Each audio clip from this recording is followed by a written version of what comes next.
গিনি দাদা যে চালিয়েছিল যে মেশিনটা, কিন্তু শেষ পর্যন্ত তেল শেষ করে মেশিনটা বন্ধ করে দিয়েছেন। আপনারা দেখতে পাচ্ছেন আমার গিনি কাকাকে, এই তো তেল দিয়ে ডাকতেছে লেবারকে। গিনি মিস্ত্রি হয়ে গেছে এবার। হ্যাঁ দেখছেন, গিনি মিস্ত্রি হয়ে গেছে মারা আবার।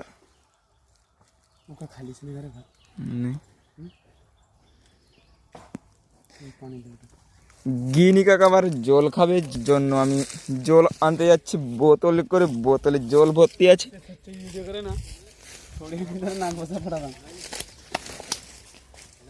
তারপরে মিস্ত্রি হেঁপে গেছে, একটু জল খাচ্ছে।